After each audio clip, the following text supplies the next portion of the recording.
algoritma penjadwalan berikutnya yaitu ada dua, yang multi level queue dan multi level feedback queue.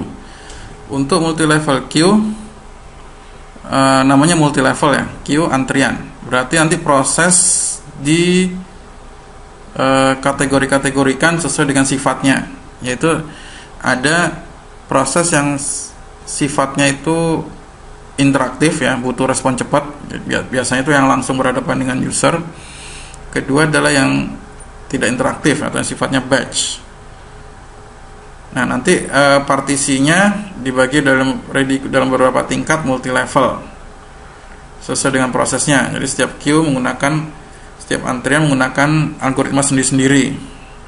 Misalnya yang foreground proses, misalnya proses yang berhadapan langsung dengan user itu biasanya interaktif ya, high priority, itu pakai RR atau pakai algoritma prioritas. Untuk background proses yang tidak terlihat oleh kita, yang tidak terlalu membutuhkan oleh user, itu menggunakan bisa FCFS. Setiap level itu prioritasnya fix ya. Jadi ada beberapa sifat proses ya, mulai dari sistem proses sampai batch atau student proses ya. Jadi maksudnya yang interaktif atau sistem yang langsung berhadapan dengan user itu priority-nya high. Untuk yang semakin ke bawah, semakin prioritasnya semakin low. Kemudian berkembang lagi menjadi multi level feedback queue. Mirip dengan multi level queue tadi, perbedaannya adalah kalau multi level queue tadi algoritmanya fix ya, dan proses itu tidak bisa pindah-pindah level. Ya. Kalau di sini multi level feedback, ya, tidak feedback. Di sini proses bisa pindah antrian atau pindah level juga. Ya, jadi kan ada suatu proses itu tiba-tiba sedang tidak dipakai, berarti kan levelnya low. Tiba-tiba oleh dipakai, dipanggil lagi. Nah, itu kan sifatnya bisa berubah dari yang low priority menjadi high priority. Ya, di sini multi level feedback tergantung feedback yang diberikan ya, nama ini SO, tergantung dari beberapa parameter ini, yaitu pertama jumlah antrian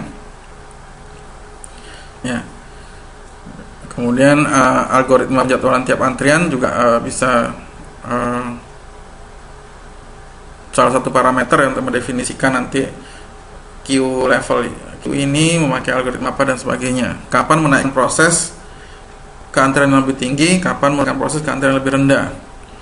Ya, antrian mana yang akan dimasuki proses yang membutuhkan. Jadi proses ini kira-kira prioritas nomor berapa, masuk ke level mana gitu ya. Jadi ada feedbacknya. Jadi misalnya seperti ini, semua proses yang baru datang akan masuk ke Q0, yaitu kuantumnya 8 milisecond. Jadi kayak Robin tadi ya, ketika kuantum 8 milisecond, jadi setiap 8 milisecond itu prosesor aktif ya, berpindah-pindah. Tetapi ketika proses itu kelihatannya kok tidak terlalu tidak terlalu ada interaksi ya dengan user ya, dalam hal ini tidak bisa diselesaikan dalam 8 milisecond, maka proses tersebut oleh SO bisa di stop, kemudian dipindahkan ke level di bawahnya, yaitu misalnya kuantum Q1 dengan kuantumnya lebih tinggi, yaitu 16 milisecond. Berarti kan durasinya lebih lama.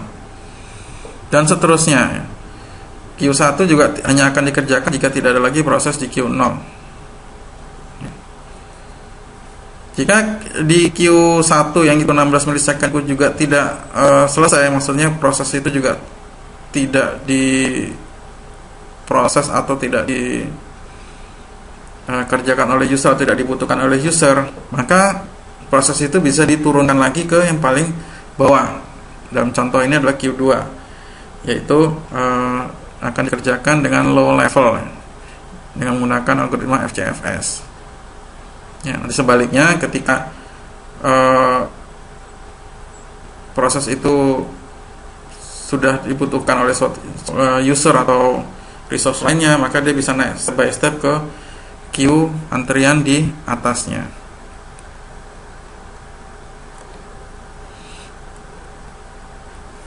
Kemudian sedikit untuk penjadwalan multiple prosesor. tidak terlalu kita bahas. Cuma untuk penjadwalan multiple prosesor ada penjadwalan asimetrik ya, atau dengan menggunakan master atau slave. Jadi dengan menggunakan multiprocessing atau dalam hal ini prosesornya jamak lebih dari satu, maka harus ada prosesor yang bertindak sebagai master dan prosesor lain akan bertindak sebagai slave. Jadi yang prosesor master ini menangani semua keputusan, penjadwalan, pemrosesan, semuanya itu dihandle oleh si master. Sedangkan slave hanya mengeksekusi prosesnya aja yang sudah disediakan oleh master. Sedangkan untuk yang penjadwalan simetrik multiprocessing, di sini sudah mulai lebih smart ya, karena di sini setiap prosesor bisa menjadwal dirinya sendiri atau disebut self scheduling. Ya. Jadi ini hanya sekedar untuk tambahan saja. Untuk prosesor jamak itu karena ada tambahan lagi, yaitu beban sharing, load sharing, sharing beban ya, antara prosesor, sehingga menyebabkan penjadwalannya agak lebih kompleks. Baik, terima kasih atas perhatiannya ya untuk materi kali ini. Semoga bermanfaat ya, dan menjadi ilmu bagi kita semua. Mohon maaf bila ada kata yang salah. Wabillahi taufiq wal hidayah. Wassalamualaikum warahmatullahi wabarakatuh.